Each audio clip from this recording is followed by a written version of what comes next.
அனைவருக்கும் வணக்கம். நான் சுரேஷ் பாபு பேசுகிறேன். எழுத்தாளர் மற்றும் அச்சக உரிமையாளர். நான் இன்னைக்கு எதை பற்றி பேச போகிறேன்னா, தமிழகத்தில் தலைவிரித்தாடும் தலித் மக்கள் மீதான தாக்குதல்கள்.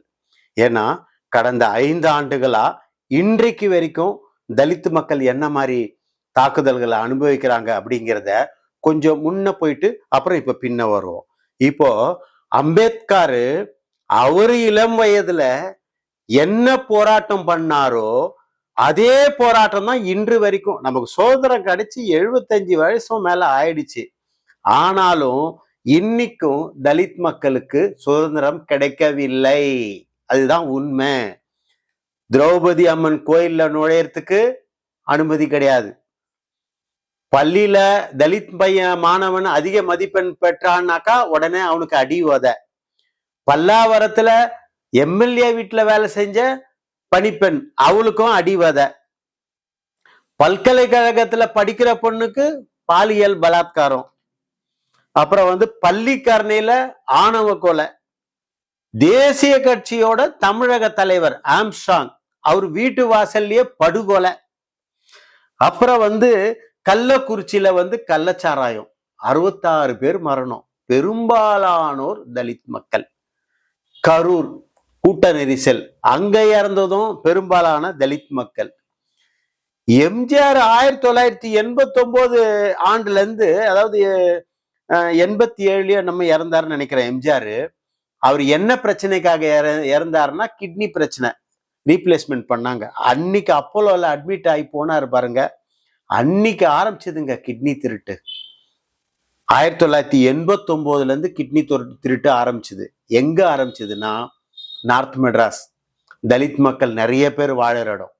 ஓட்டேரி, பெரம்பூர், வியாசார்பாடி, திருவிக்கா நகர், அப்படியே அந்த பில்ட் அப்படியே போகுது. புளியந்தோப்பு, ராயபுரம், பாரிமுனை, எல்லாம் ஏழை மக்கள். ரிக்ஷா வாங்கணுமா கிட்னியை கொடு, ஆட்டோ வாங்கணுமா கிட்னியை கொடு, வீடு சரி பண்ணணுமா கிட்னியை கொடு, படிக்கணுமா ஃபீஸ் கட்டணுமா கிட்னியை கொடு, எதுக்கு எடுத்தாலும் கிட்னியை கொடு. அதாவது இந்த பழைய இரும்பு சாமான் வாங்குற மாதிரியே ஒரு ஞாயிற்றுக்கிழமையும் அந்த புரோக்கருங்க சுத்துவாங்களா அந்த ஏரியால. பெரும்பாலானவங்க ஆண்களும் பெண்களும் ஒரு கிட்னியே கிடையாது, ஒரு கிட்னியே கிடையாது. இதுல எங்க அண்ணன் ஒருத்தன் பெரம்பூர்ல இருந்தான். அவன் அவன் கிட்னியை வித்துட்டான், அவன் பொண்டாட்டியும் கிட்னியை வித்துட்டான். ஏன்டா கிட்னியை வித்தேன்னா, அதை வித்துதான் நான் டாக்ஸி வாங்கினேன்றான். பொண்டாட்டி கிட்னி ஏன்டா வித்தான்னா, வீடு சரியில்லை, சரி பண்ணும், என்ன பண்றது, அவங்க கேக்குறாங்க கிட்னி கொடுக்க காசு தரேன்றான் அப்படின்னு. அவன் செத்தும் போயிட்டாங்க 2 ஜனங்களும். இன்னைக்கு சென்னையில ஆரம்பிச்ச இந்த கிட்னி திருட்டு இன்னைக்கு நாமக்கல் வரைக்கும் போயிருக்கு. அந்த எம்எல்ஏவே சொல்றாரு, ஆமாங்க எங்களுக்கு என்ன கிடைக்கும் கிட்னி வித்தா, அப்படியே ஓப்பனா பேசுறாரு. அவரை ஒன்னும் எஃப்ஐஆர் போட்டு அவரை கைதும் பண்ணல, ஒன்னும் பண்ணல. இது எல்லாம் பொருளாதாரத்துல பின்தங்கிய ஏழை மக்கள். யாருன்னா இவங்க தான். கல்வியும் கிடையாது, ஒன்றும் கிடையாது அந்த மக்களை. ஏன்னா அதை யாரும் கேள்வி கேட்க ஆள் கிடையாது அந்த மக்களை. அதுக்கப்புறம் தூய்மை பணியாளர்கள், தூய்மை அவங்க 23,500 ரூபாய் சம்பளம் தான். அதை பிரைவேட்டு கிட்ட கொடுத்து 16,500 ரூபாயை குறைக்கணும்னு பார்த்தாங்க.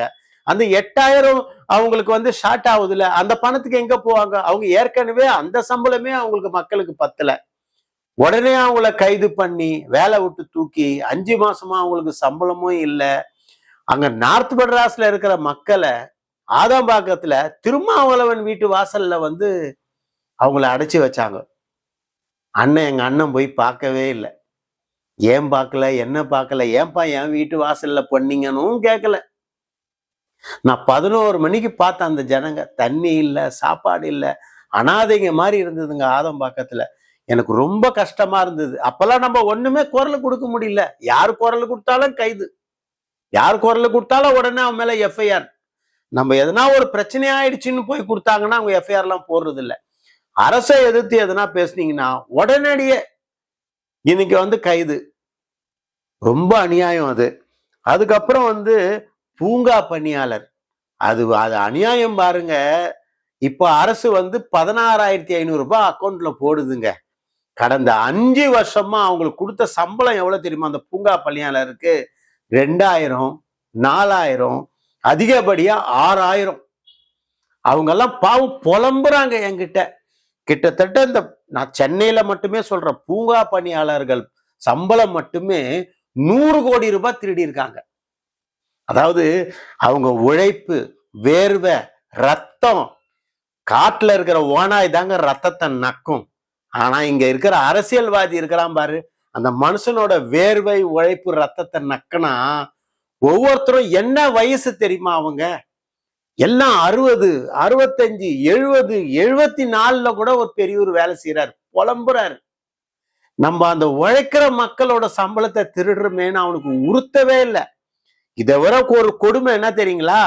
அந்த 2000, 4000, 6000 கொடுத்தான்ல, அந்த கடைசியா அந்த ஆட்சி முடியும் போது செப்டம்பர், அக்டோபர், நவம்பர், டிசம்பர் 4 மாசம் சம்பளமே இல்லை, அந்த 6000மும் இல்லை. எவ்வளவு அநியாயம் மாநகராட்சியில பண்ணியிருக்கிறாங்க அந்த மக்களுக்கு.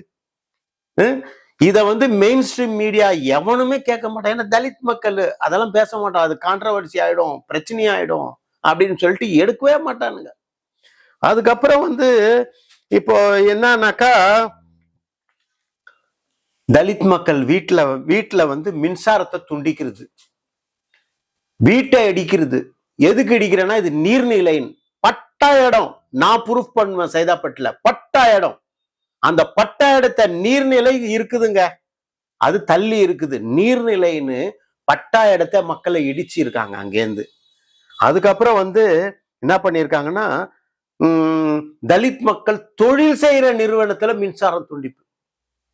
இது எவ்வளவு அநியாயம் தெரியுங்களா? அந்த மின்சாரத்தை திரும்ப வாங்கறதுக்கு நாங்க போராடணும் பாருங்க, நிறைய போராட்டம் ஆடணும். ஆனா சில பேருக்கு இன்னும் மின்சாரமே கொடுக்கவே இல்லை.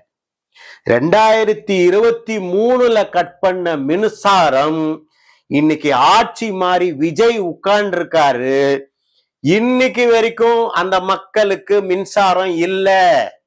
எங்க தெரியுமா?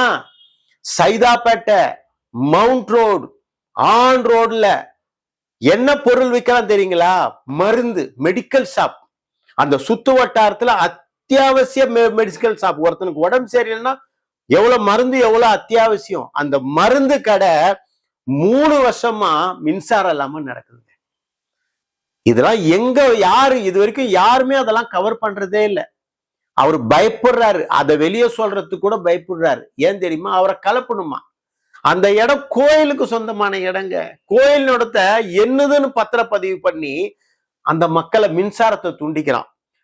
அந்த லைனா ஒரு 4 கடைக்காரங்களும் போய் ஹைகோர்ட்ல போயிட்டு ஆர்டரை வாங்கிட்டு மின்சாரம் கட் பண்ணக்கூடாது, கோர்ட் ஆர்டர் இல்லாம கட் பண்ணக்கூடாதுன்னு சொல்லிட்டு ஐஐடில இருக்கிற அபிநயான்ற பொறியாளர்ல போய் பார்த்தோம். அந்த அம்மா சொல்லுது, ஹைகோர்ட்ல இருந்து ஜட்ஜி கிட்ட இருந்து வாங்கிட்டு வந்தீங்களா? அதெல்லாம் ஏத்துக்க முடியாது.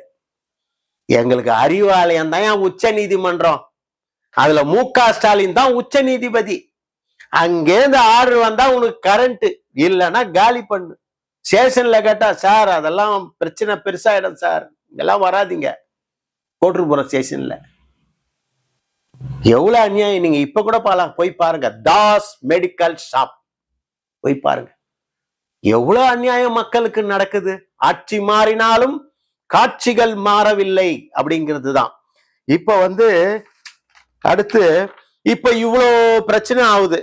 இத எல்லாத்தையும் நம்ம நேரடியா போலீஸ்காரங்க தலித் மக்கள் போனா வழக்கை எடுக்கிறதே கிடையாது. நம்ம ஆணையத்துல பதிவு பண்றோம். ஆணையம் சாஸ்திரி பவன்ல, ஆடவுஸ் ரோட்ல இருக்கு, பாஸ்போர்ட் ஆபீஸ் பக்கத்துல 2வது மாடியில இருக்கு. நம்ம ஆன்லைன் மூலமா டெல்லிக்கு அனுப்புவோம், டெல்லியில இருந்து இங்க அனுப்புவாங்க. அவங்க என்ன பண்ணுவாங்க, நம்ம கம்ப்ளைண்ட்டை வாங்கிட்டு சம்பந்தப்பட்ட லோக்கல் ஸ்டேஷனுக்கு அனுப்புவாங்க. லோக்கல் ஸ்டேஷன்ல போனா நம்ம யார் மேல கம்ப்ளைண்ட் கொடுக்குறோமோ அவனை விசாரிக்க மாட்டான். நம்மளையே 10 தடவை கூப்பிடுவான். கூப்பிட்டு, சார் இது ரொம்ப பெரிய பிரச்சனையாயிடும், இதை எழுதி கொடுத்துருங்க, மேல் நடவடிக்கை தேவையில்லைன்னு கொடுத்துருங்க, புரியுதுங்களா? இதெல்லாம் ரொம்ப பிரச்சனை பண்ணா உங்களுக்கு நிறைய பிரச்சனை ஆயிடும். வழக்கு பதிறதே கிடையாது. ஆணையத்துல இருந்து நம்ம கிட்டே லெட்டரை வாங்கி அந்த லெட்டரையே திருப்பி அனுப்புறது. நம்ம திருப்பியும் நம்ம ஆணைய கிட்ட, என்ன சார் அவங்க எழுதி வாங்கிட்டாங்க சார், நாங்க என்ன பண்றோம், பிரச்சனை சால்வ் ஆயிடுச்சா? சால்வ் ஆகல சார், திருப்பி அவங்க லெட்டர். இப்படியே 2 வருஷமா ஆணையம் இங்க. அப்போ நான் என்ன பண்ணிட்டேன், நேரா போயிட்டு டைரக்டரை போய் பார்த்தேன், ஆடவுஸ் ரோட்ல இருக்கிற டைரக்டர். சார் என்ன நிலைமை சார், தமிழ்நாட்டுல 11,000 வழக்கு பதிவு பண்ணோம். 4000 வழக்கு மக்கள் ஓஞ்சி போய் விட்டுச்சுங்க. அதை ஆடி தள்ளுபடியா விட்டுட்டோம். 7000 வழக்கு நிலுவையில இருக்கு. அதுல பெரும்பாலானது எஃப்ஐஆர் போடல. காவல்துறை கண்டுகிறதே கிடையாது. எங்களுக்கு நிலைமை எப்படின்னா, நாங்க பல்லு புடுங்கின பாம்பு. எங்களால எந்த அதிகாரமும் இல்லை. சரிங்களா? அப்ப நீங்க என்னதான் பண்ணுவீங்கன்னா, உங்களை கொலை பண்ணிட்டாங்களா, ஆக்ஷன் எடுப்பேன். கற்பழிச்சிட்டாங்களா உங்க வீட்டு பொண்ணு, அப்ப நான் வந்து ஆக்ஷன் எடுப்பேன். உன்னை வெட்டிட்டாங்களா, அப்ப ஆக்ஷன் எடுப்பேன். அது ஆவற வரைக்கும் எங்களுக்கு ஆக்ஷன் எடுக்கக்கூடாதுன்னு டெல்லியில இருந்து உத்தரவு. சரி, இப்ப இதுக்கு என்ன பண்ணணும்னா, நான் டெல்லியில வந்து ஆதி திராவிடர்களுக்கு ரெகுலரா கோர்ட் நடக்குதான், அங்க ஒன்னா நான் மாத்தி விடுறேன், நீங்க அங்க போங்க. இப்ப மெட்ராஸ்ல இருக்கிறவன் டெல்லியில ஆதி திராவிட கோர்ட்டுக்கு எப்படி போக முடியும்? இது மோடிக்கும் தான். ஒரு ஸ்டேட்லயும் தலித் மக்கள் பாதிக்கப்பட்ட மக்களுக்கு SC ST ஆக்ஷன் எடுக்கிறதுக்கு அங்கே நீதிமன்றமும் போலீஸ் ஸ்டேஷனும் வைக்கணும் தலித் மக்களுக்கு. அப்படி இருந்தா மட்டும்தான் அவங்களோட பிரச்சனைகள் சால்வ் ஆகும். இல்லைன்னா அவங்க பிரச்சனையே சால்வ் ஆகாது. இன்னைக்கு MK ஸ்டாலின் சொல்றாரு, எல்லாம் வந்து எப்படி தோத்தோம் ரிசர்ச் பண்ணுங்க. ஒன்னும் போவாதீங்க, எல்லாம் தலித் மக்கள் பிரச்சனை தான். இப்ப நான் இவ்வளவு சொன்னல, தலித் மக்கள் பிரச்சனை தான். நீங்க தோத்தது கூட தலித் மக்கள் பிரச்சனை தான். பச்சையா சொல்லுவோமே, ஏன் நம்ம ஒளிவு மறைவுலாம்? அதை நீங்க அவங்களோட என்ன பிரச்சனை, அவங்களுக்கு என்ன, அவங்க என்ன கேக்குறாங்க? கல்வி கேக்குறாங்க, இருக்க வீடு கேக்குறாங்க, வேலை வாய்ப்பு கேக்குறாங்க, வேற என்ன ஒண்ணு காரு பங்களா கேக்குறாங்க ஆளு அரச. அவங்களுக்கு ஒரு பிரச்சனைன்னு வந்தாக்கா அதை காது கொடுத்து அரசு கேட்கணும், இல்ல காவல்துறையும் கேட்கணும். அவங்க நிலைமை ரொம்ப மோசங்க. எந்த மீடியாவும் கவர் பண்றது இல்ல, எந்த மீடியாவும் பேசுறது இல்ல. தலித் தலைவங்க இருக்கிறாங்க, அவங்க இருக்கிறாங்க, அவ்வளவுதான். ஏதோ அவங்க ஒரு நாள் பொதுவா ஏதோ ஒரு போராட்டம் பண்ற மாதிரி போராட்டம் பண்றாங்களே தவிர தீவிரமா எடுக்கிறது இல்ல, தீவிரமா எடுக்கிறது இல்ல. நமக்கு தலித் மக்களுக்கு பதவியே வேணாங்க, போராடினாலே போதும், அந்த பிரச்சனைகள் சால்வ் ஆகும்.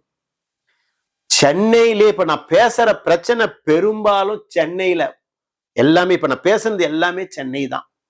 அப்ப சென்னையிலேயே இவ்வளவு பிரச்சனைகள் இருக்கும்போது தமிழகம் முழுவதும் எவ்வளவு பிரச்சனைகள் இருக்கும்?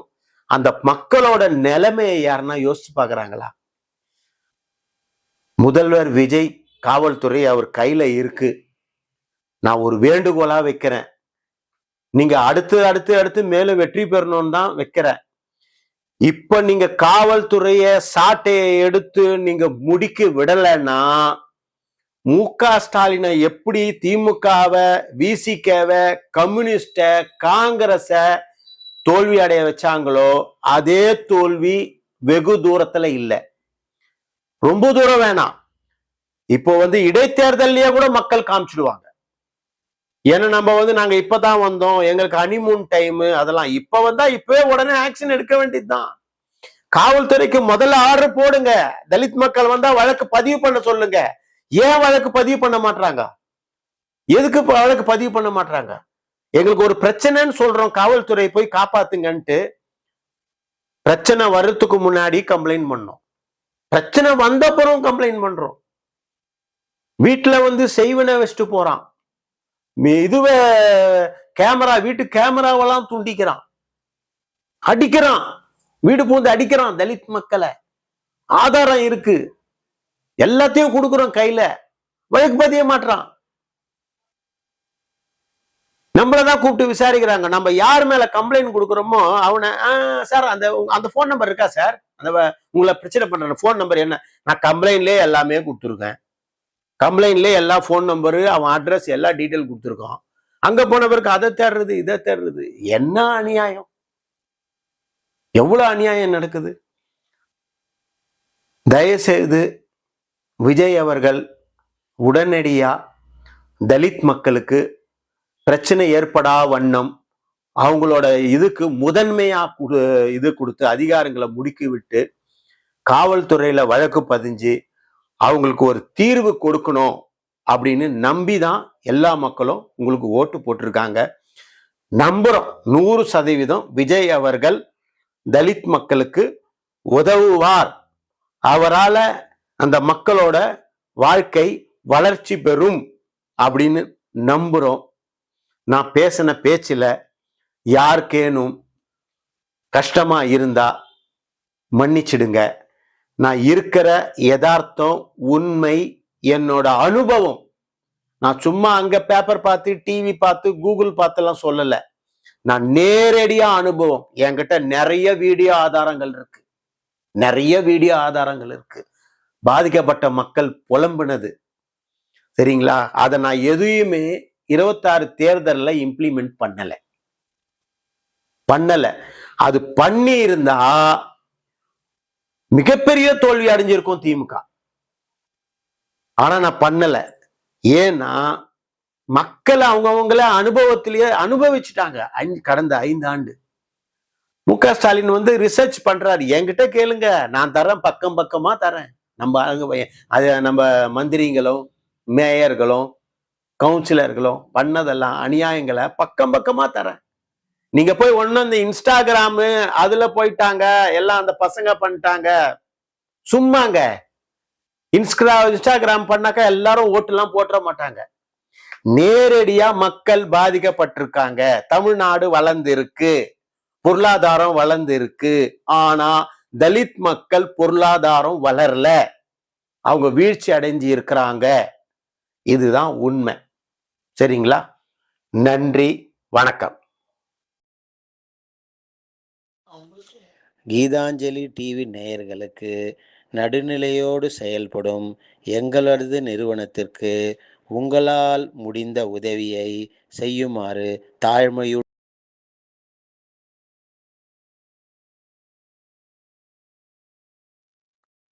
கீதாஞ்சலி டிவி நேயர்களே, தயவு செய்து சப்ஸ்கிரைப் பண்ணுங்க.